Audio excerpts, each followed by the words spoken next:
बिस्मिल्लाहिर्रहमानिर्रहीम। अस्सलाम वालेकुम friends, welcome to Awan medical knowledge. उम्मीद है कि आप सब खैरियत से होंगे।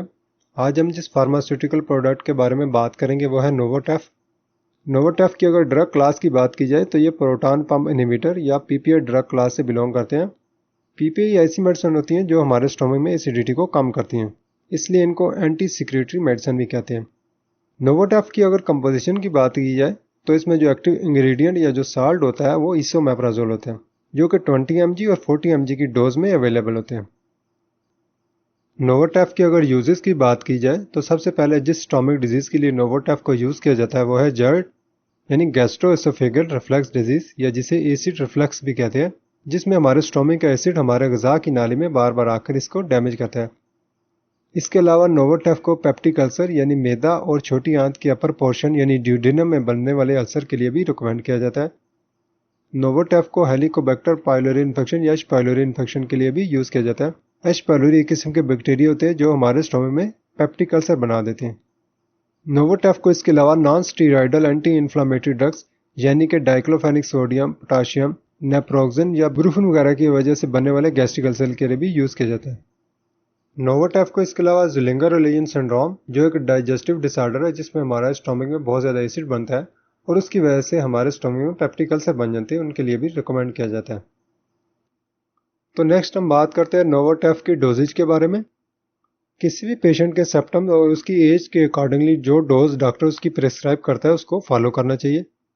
नोवोटेफ को खाने से कम 1 घंटा पहले पानी के साथ इस्तेमाल करना चाहिए। नोवोटेफ को चबाए बगैर यानी कि क्रश के बगैर पूरा निकलना चाहिए। डिफरेंट स्टोमक डिजीज़ के लिए नोवोटेफ की जो डोज रिकमेंड की जाती है उनमें सबसे पहले है हार्ट बर्न या गैस्ट्रोएसोफेगल रिफ्लक्स डिजीज़, तो इसके लिए नोवोटेफ की 20 mg दिन में एक दफ़ा 4 से 8 हफ्ते तक इस्तेमाल करनी चाहिए। ऐसे ही अगर एडल्ट में ड्यूडेनल अल्सर है तो उसके लिए नोवोटेफ की 20 mg दिन में एक दफ़ा 4 हफ्ते तक इस्तेमाल करनी चाहिए। और अगर एडल्ट में स्टोमक अल्सर है तो उसके लिए नोवोटेफ की 40 mg दिन में एक दफ़ा 4 हफ्ते तक इस्तेमाल करनी चाहिए। ऐसे ही अगर एच पाइलोरी इन्फेक्शन है तो उसके लिए नोवोटेफ की 40 mg एमोक्सिसिलिन और क्लिथ्रोमाइसिन 2 एंटीबायोटिक के साथ 14 डेज तक इस्तेमाल करनी चाहिए। नोवोटेफ के अगर साइड इफेक्ट्स की बात की जाए तो कुछ लोगों में नोवोटेफ के इस्तेमाल से कुछ एलर्जिक रिएक्शंस हो सकते हैं, स्किन पर रैश, इचिंग या हाइस हो सकते हैं, या गैर मामूली थकावट या वीकनेस हो सकती है, पेट या स्टोमक में दर्द हो सकता है, कुछ लोगों को मतली या वॉमिटिंग वगैरह हो सकती है, डायरिया हो सकता है, या पेट में गैस वगैरह हो सकती है, पेट फूल सकता है। तो लास्ट में हम बात करते हैं नोवोटेफ की एहतियातों यानी प्रिकॉशंस के बारे में। ऐसी औरतें जो प्रेग्नेंट है या बच्चों को दूध पिलाती हैं तो उनको डॉक्टर से कंसल्ट करके सिर्फ नोवोटेफ को इस्तेमाल करना चाहिए।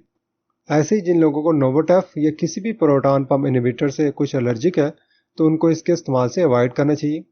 जिन लोगों को किडनी या कोई भी लीवर डिजीज़ है तो उनको डॉक्टर से कंसल्ट करके इसको सिर्फ इस्तेमाल करना चाहिए। नोवोटेफ का बहुत ज़्यादा इस्तेमाल विटामिन B12 की डिफिशियंसी का बायस बनता है, तो जिन लोगों को विटामिन B12 की डिफिशियंसी है तो उनको डॉक्टर से कंसल्ट करके इसको ज़्यादा देर तक इस्तेमाल करना चाहिए।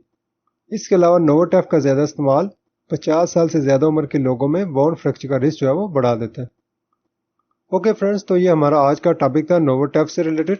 अगर आपको हमारी ये वीडियो अच्छी लगे तो हमारे चैनल को लाइक, सब्सक्राइब और शेयर कीजिएगा। Thank you. अल्लाह हाफिज़।